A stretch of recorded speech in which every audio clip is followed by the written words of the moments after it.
Assalamualaikum warahmatullahi wabarakatuh. Perkenalkan, nama saya Firiska Yuli Marani, NIM 222180164, kelas PGSD 4D. Di sini saya akan membuat video rangkuman tentang materi pembelajaran PKN SD dari awal sampai akhir.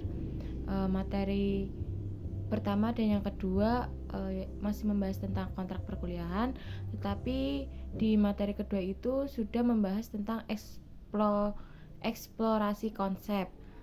Kemudian 3 karakteristik utama kurikulum merdeka, yaitu yang pertama penyederhanaan konten, fokus pada materi esensial, yang kedua pembelajaran berbasis proyek yang kolaboratif, aplikatif, yang dimuat dalam P5, proyek penguatan profil pelajar Pancasila. Kemudian yang ketiga rumusan capaian pembelajaran dan pengaturan jam pelajaran yang memberi fleksibilitas untuk merancang kurikulum operasional dan pembelajaran sesuai tingkat kemampuan peserta didik. Kemudian materi ketiga membahas tentang memahami capaian pembelajaran. Yang pertama ada agenda pembelajaran sendiri itu terdapat atas beberapa tahap, diantaranya yaitu pertama perkenalan, yang kedua kesepakatan kelas, yang ketiga ice breaking, yang keempat mulai dari diri, yang kelima eksplorasi konsep, kemudian ada ruang kolaborasi, demonstrasi, kemudian ada demonstrasi kontekstual, kemudian ada elaborasi pemahaman, kemudian ada rencana aksi nyata.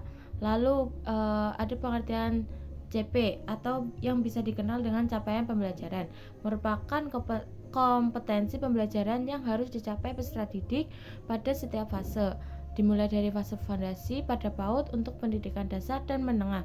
CP disusun untuk setiap mata pelajaran bagi peserta didik berkebutuhan khusus dengan hambatan intelektual dapat menggunakan CP pendidikan khusus.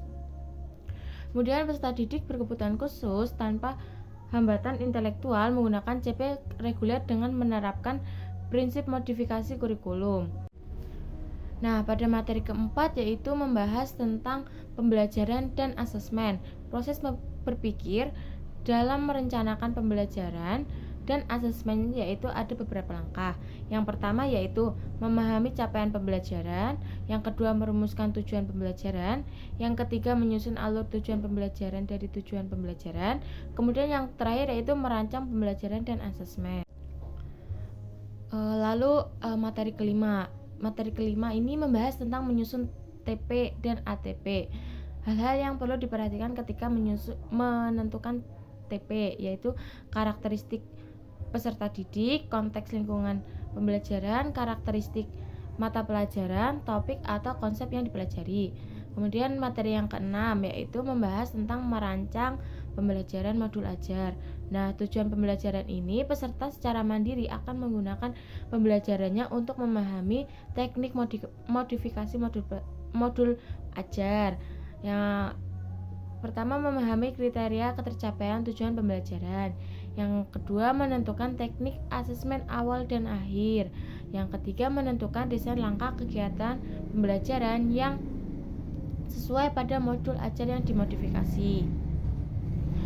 Kemudian yang terakhir yaitu media pembelajaran yang relevan. Merencanakan pembelajaran dan asesmen modul ajar yang diusung dalam perencanaan pembelajaran pada kurikulum merdeka merujuk pada kekasan, kebutuhan, pola belajar, dan penggunaan sumber belajar yang lebih bervariasi. Modul ajar dalam kurikulum merdeka ditujukan untuk membantu peserta didik mengajar secara lebih fleksibel dan kontekstual. Tidak selalu menggunakan buku teks pelajaran. Modul ajar dapat menjadi pilihan atau alternatif strategi pembelajaran. Modul ajar lebih lengkap daripada rencana pelaksanaan pembelajaran. Maka pendidik yang menggunakan modul ajar untuk mencapai satu atau lebih tujuan pembelajaran tidak perlu lagi mengembangkan rencana pelaksanaan pembelajaran. Kemudian materi ketujuh membahas tentang apa sih itu keanekaragaman bangsa Indonesia. Indonesia adalah negara yang keanekaragamannya sangat kaya dan luas dalam berbagai aspek. Berikut adalah beberapa bentuk utama keanekaragaman yang ada di Indonesia. Yang pertama, keanekaragaman suku bangsa. Yang kedua, keanekaragaman bahasa. Yang ketiga, keanekaragaman agama dan kepercayaan. Yang keempat, keanekaragaman seni dan budaya. Kemudian materi yang ke-8 yaitu membahas tentang HAM yang ada di UUD. Terus materi ke-9 yaitu membahas tentang sejarah demokrasi Indonesia. Masa demokrasi Indonesia itu melewati revolusi yang dari 1945 sampai 1950. Kemudian ada masa demokrasi liberal dari 1950 sampai 1959.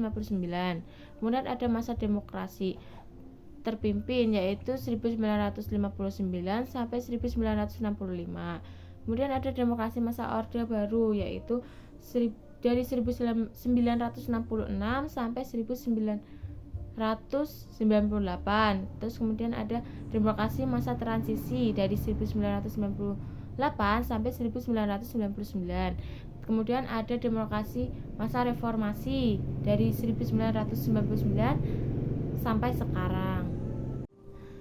Kemudian pada materi yang ke-10 membahas tentang tata urutan peraturan perundang-undangan di Indonesia. Yang pertama UUD 1945, kemudian TAP MPR, UU atau Perpu, kemudian ada PP, kemudian ada Perpres, kemudian ada Perda atau Perda